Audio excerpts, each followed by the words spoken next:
السلام علیکم۔ جب سلطان صلاح الدین ایوبی رحمۃ اللہ علیہ نے دمشق شہر کو فتح کیا تو اس وقت سلطان صلاح الدین ایوبی نے وہاں کے عیسائیوں کو کچھ نہ کہا، اور جو عیسائی اپنی مرضی سے دمشق شہر کو چھوڑ کر جانے لگے تو سلطان نے بغیر ان کے مال و دولت، بغیر ان کی عزت کو نقصان پہنچائے انہیں جانے دیا، اور جو لوگ اپنی زمین کو چھوڑ کر جانا نہیں چاہتے تھے تو سلطان نے ان کو دمشق شہر کے اندر رہنے کی اجازت دے دی۔ اس طرح کچھ قبائل تو ہجرت کر کے اپنی سرزمین پر چلے گئے، لیکن کچھ قبائل دمشق کی سرزمین پر آباد رہے۔ جن جگہوں کو چھوڑ کر عیسائی چلے گئے وہاں مسلمان آباد ہو گئے، لیکن جس جگہ عیسائی آباد رہے وہاں سلطان نے حکم دیا کہ نہ ہی کوئی مسلمان ان کو اپنے مذہب کے مطابق عبادت کرنے سے روکے گا، نہ ہی ان کو کوئی نقصان پہنچائے گا، کیونکہ اسلام اس چیز کی بالکل بھی اجازت نہیں دیتا۔ اور سلطان کی رعایا نے اپنے سلطان کی بات پر عمل کیا اور کبھی کسی عیسائی کو ذرا بھی نقصان نہیں پہنچایا۔ وقت گزرنے لگا۔ ایک دن سلطان صلاح الدین ایوبی دمشق کی سرحد کے ساتھ گزر رہے تھے۔ سلطان جب بھی حلب شہر جاتے تو دمشق کی سرحد کے ساتھ والا راستہ اختیار کرتے، کیونکہ وہ راستہ زیادہ طویل نہیں تھا اور آبادیوں میں سے گزر کر جانا پڑتا تھا، لہٰذا اس راستے سے خطرہ کم تھا، اور یہی وجہ تھی کہ سلطان جب بھی حلب جاتے تو اس راستے کو اختیار کرتے۔ وہ راستہ گزرتا گزرتا عیسائیوں کے ایک بڑے قبیلے کے پاس سے گزرتا ہوا حلب چلا جاتا۔ سلطان جب بھی اس راستے سے گزرتے تو عیسائیوں کے اس قبیلے کے پاس سے گزر کر جاتے۔ اسی عیسائیوں کے قبیلے کے ساتھ عیسائیوں نے ایک بڑا کلیسا بنایا ہوا تھا۔ سلطان جب بھی اس راستے سے گزرتے تو دیکھتے کہ عیسائیوں کا بہت بڑا ہجوم اپنے مذہب کے مطابق عبادت کرنے کے لیے کلیسا کے اندر جمع ہوتی، حتیٰ کہ اتنا بڑا ہجوم ہوتا کہ پاؤں رکھنے کی جگہ بھی نہ ہوتی۔ سلطان یہ سارا منظر دیکھنے کے باوجود وہاں سے چلے جاتے اور کبھی کسی عیسائی کو نقصان پہنچانے کی اجازت نہ دی، اور یہی وجہ تھی کہ سلطان کی سلطنت میں نہ صرف مسلمان آباد تھے بلکہ عیسائی بھی آپ کی رحمدلی، سخاوت اور انصاف پسندی سے بہت متاثر تھے، حتیٰ کہ جب صلیبیوں نے بیت المقدس کو 90 برس پہلے فتح کیا تو انہوں نے مسلمان عورتوں کی عزتوں کو پامال کیا تھا، بچوں کو قتل کر ڈالا تھا، کسی کو نہیں چھوڑا تھا۔ اور جب سلطان نے دمشق، حلب اور بیت المقدس کو فتح کیا تو آپ نے بالکل ایسا نہیں کیا، بلکہ آپ نے رحمدلی کا مظاہرہ کیا اور کسی بوڑھے، بزرگ، بچے یا خاتون کو ذرا بھی نقصان پہنچانے کی اجازت نہیں دی تھی۔ ہاں، جو بھی صلیبی آگے سے مزاحمت کرتے ان کی گردن کاٹ دی جاتی۔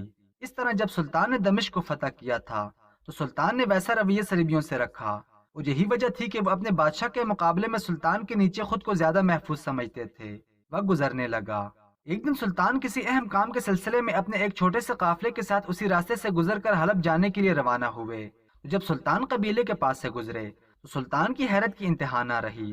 سلطان نے دیکھا کہ وہ کلیسا جہاں اس سے پہلے قدم رکھنے کی جگہ نہ ہوتی تھی، بہت بڑا ہجوم ہوتا تھا، سب عیسائی وہاں جمع ہوتے، لیکن اس دن ایک شخص بھی اس کلیسا کے اندر نظر نہیں آ رہا تھا۔ وہ کلیسا ایسے ویران پڑا تھا جیسے 100 سال تک اس کلیسا کے اندر کسی نے قدم نہ رکھا ہو۔ یہ دیکھ کر سلطان بڑے حیران ہو گئے اور سوچنے لگے کہ آخر ماجرا کیا ہے۔ سلطان نے اپنے سپاہیوں سے پوچھا، آج ان عیسائیوں کو کیا ہو گیا ہے؟ ان کا کلیسا ویران کیوں پڑا ہے؟ تو اتنے میں ایک سپاہی نے کہا، حضور، کہیں ایسا تو نہیں ہو گیا کہ یہ سارا قبیلہ آپ کی رحمدلی، آپ کی انصاف پسندی اور آپ کی سخاوت کی وجہ سے مسلمان ہو گیا ہو؟ سلطان نے کہا، نہیں، مجھے ایسا نہیں لگتا، اگر ایسا ہوتا تو اس کلیسے کی جگہ مسجد ہوتی۔ سلطان کے سپاہی سوچنے لگ گئے کہ آخر ماجرا کیا ہے۔ سلطان نے گھوڑے کو کلیسے کے سامنے روکا اور اندر چلے گئے۔ سلطان نے کلیسے کو گہرائی سے دیکھا، لیکن سمجھ میں نہیں آ رہا تھا کہ آخر وہ کلیسا ویران کیوں پڑا ہے جہاں پہلے عیسائیوں کا تانتا بندہ رہتا تھا۔ کوئی بھی شخص دور دور تک نظر نہیں آ رہا تھا، سب لوگ اپنے قبیلے میں موجود تھے۔ سلطان حیران ہو گئے اور اتنے میں جب باہر قدم رکھا تو دیکھا کہ ایک بوڑھا بزرگ جو دور تقریباً 1 میل کے فاصلے پر کام کر رہا تھا۔ سلطان اپنے گھوڑے پر سوار ہوئے اور اس بزرگ کے پاس جا پہنچے۔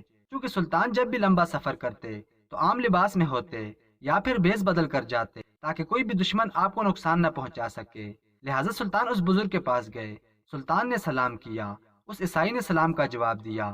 سلطان نے کہا، میں ایک مسافر ہوں اور میرا کام کے سلسلے میں اکثر اوقات اس راستے سے گزر ہوتا ہے، چونکہ میں مسلمان ہوں، لیکن یہ بات میں اچھی طرح جانتا ہوں کہ جب بھی اس جگہ سے گزرتا ہوں تو جو عیسائیوں کا کلیسا ہے اس پر ہر وقت ہجوم ہوتا ہے، اتنا ہجوم کے پاؤں رکھنے کی جگہ تک نہیں ہوتی، سب لوگ اپنے مذہب کے مطابق عبادت میں مشغول ہوتے ہیں، لیکن آج جب میں گزرا تو وہ کلیسا بالکل ویران پڑا تھا، دور دور تک کسی کا کوئی نام و نشان نہیں تھا۔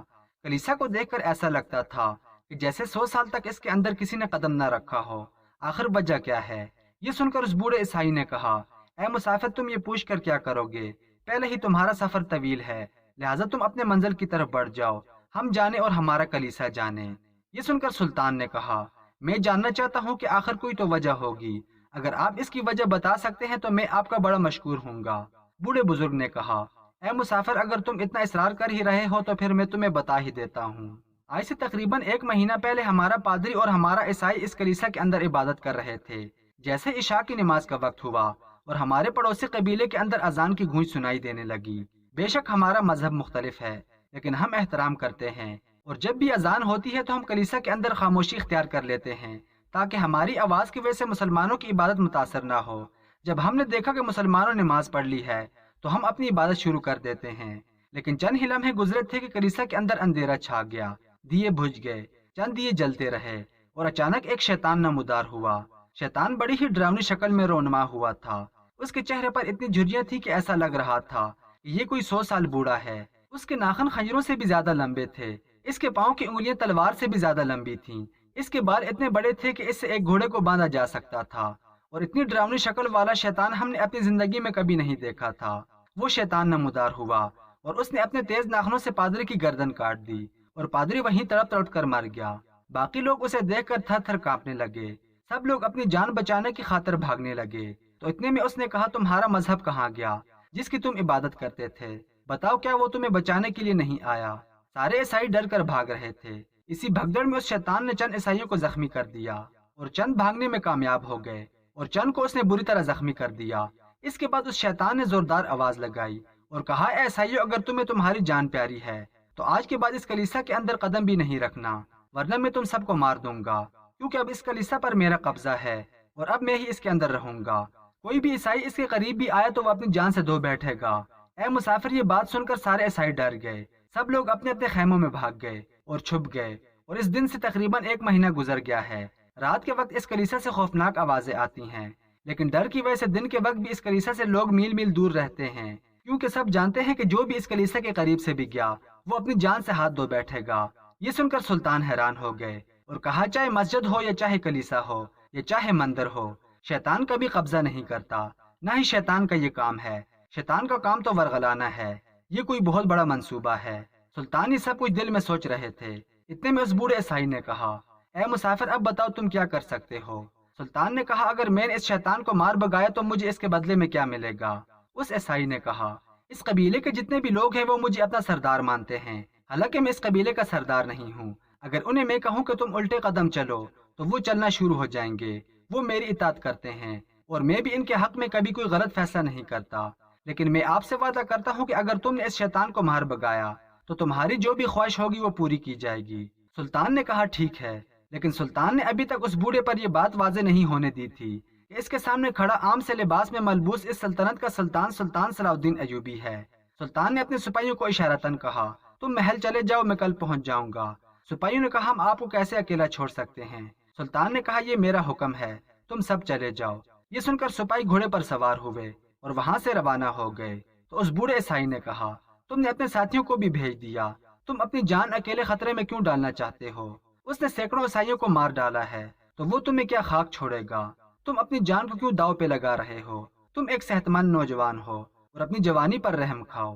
یہ سن کر سلطان نے کہا، بس تم اپنی بات پر قائم رہنا، میں یہ کام کر کے دکھاؤں گا۔ پھر سلطان نے پوچھا، کیا وہ شیطان عشاء کی نماز کے بعد آتا ہے؟ اس نے کہا، جی ہاں حضور، جب وہ پہلی دفعہ آیا تھا اس وقت بھی عشاء کی نماز کا وقت تھا۔ اس کے بعد جب بھی آوازیں آتی ہیں عشاء کی نماز کے بعد ہی آتی ہیں، لیکن کوئی نہیں جانتا کیونکہ اس دن سے کسی نے اس کلیسا پر قدم بھی نہیں رکھا۔ یہ سن کر سلطان گھوڑے پر سوار ہوئے اور پڑوسی قبیلے کے سردار کے پاس چلے گئے۔ جب اس سردار کو خبر ملی کہ ہمارے پاس وقت کا سلطان آ رہا ہے تو اس نے سلطان کا بھرپور استقبال کیا، لیکن اس نے اپنے قبیلے کے لوگوں کو یہ پتہ نہ چلنے دیا کہ ان کے درمیان آج خیمے میں وقت کا سلطان ہے۔ سلطان نے شام کا کھانا کھایا۔ اس کے بعد جیسے ہی عشاء کی نماز کا وقت ہوا، سلطان نے وضو کیا، نماز ادا کی اور اس کے بعد وہاں سے چلنے لگے۔ سلطان سردار کو بتا چکے تھے کہ آخر یہاں رکنے کا میرا منصوبہ کیا ہے۔ سلطان کو سردار نے کہا، حضور آپ اپنی جان خطرے میں نہ ڈالیں، میں آپ کے ساتھ چلتا ہوں۔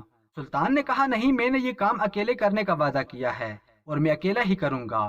اب سلطان اکیلے اپنی میان میں تلوار ڈالے چل پڑے۔ اس قبیلے کے اندر کوئی نہیں جانتا تھا کہ آج رات کیا ہونے والا ہے، یہ بات صرف وہ بوڑھا بزرگ جانتا تھا۔ اگلی صبح ہوئی، سب لوگ کلیسا کے دروازے پر جمع تھے اور وہ سارا منظر دیکھ کر حیران تھے۔ اس بوڑھے بزرگ کے کہنے پر لوگ وہاں پہنچے تو انہوں نے جو منظر دیکھا ان کے ہوش اڑ گئے۔ انہوں نے دیکھا کہ ایک بڑا سا آدمی جس کے جسم پر بہت بڑا زخم لگا ہوا تھا